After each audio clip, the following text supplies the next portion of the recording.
de l'opposition et de son chef. Donnons à la Sénat les moyens et l'indépendance qui s'imposent. Et sur l'inscription des jeunes, l'inscription automatique des jeunes majeurs au fichier électoral, nous estimons qu'une telle réforme aux implications profondes doit faire l'objet de consensus forts. Le troisième axe est la refonte institutionnelle. Il est temps de rendre nos institutions plus légitimes. Cela suppose de renforcer une proposition, la proportionnelle dans l'élection des députés et ou d'introduire un second tour dans le scrutin majoritaire. De même, la Haute Cour de justice doit être réformée, sa composition, aujourd'hui alignée sur la majorité parlementaire, ne garantit pas l'impartialité attendue. Au demeurant, n'oublions pas que c'est notre système démocratique actuel qui a permis les grandes alternances de notre histoire. Il a porté au pouvoir les gouvernants d'hier comme il a permis l'accession du pouvoir actuel. C'est un héritage précieux, fruit des luttes, des réformes, des sacrifices consentis au fil des décennies.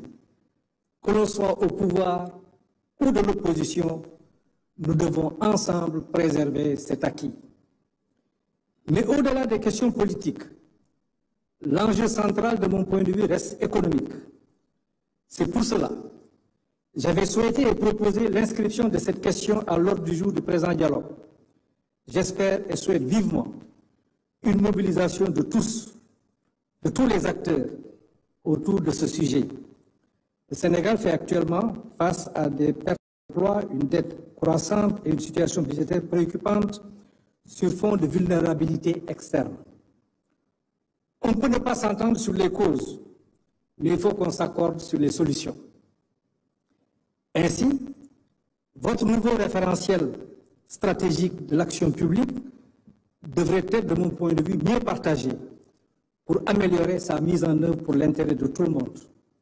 De même, un pacte national sur l'emploi productif qui mobiliserait tous les acteurs autour des secteurs à fort potentiel serait vivement opportun. Enfin, une réforme de la politique budgétaire me semble être nécessaire et urgente. Elle ne peut plus attendre. Il y va de notre souveraineté et je sais que, Monsieur le Président de la République, vous tenez particulièrement à cette question. Toutes ces questions pourront faire l'objet d'échanges ultérieurs.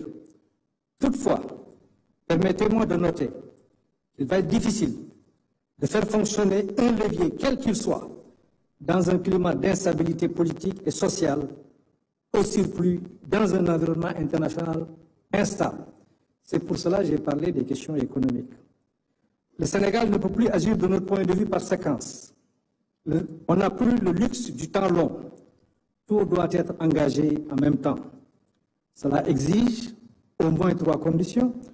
Une administration remobilisée et prête à se dépasser, le président Niasse en a parlé tout à l'heure. L'adhésion de la grande majorité indispensable de la population.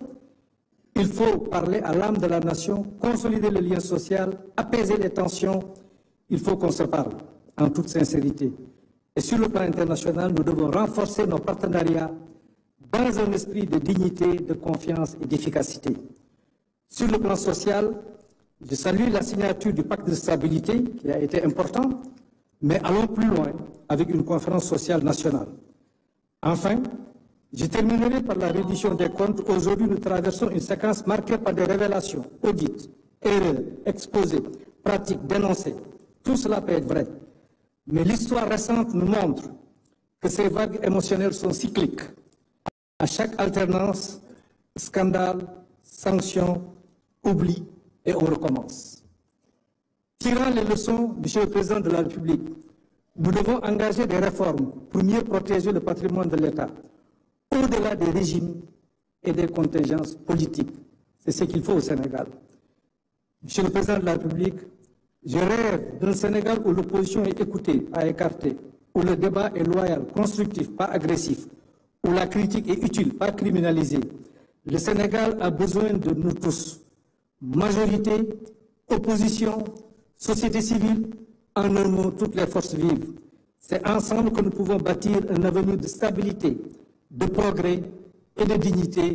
Je vous remercie de votre aimable attention.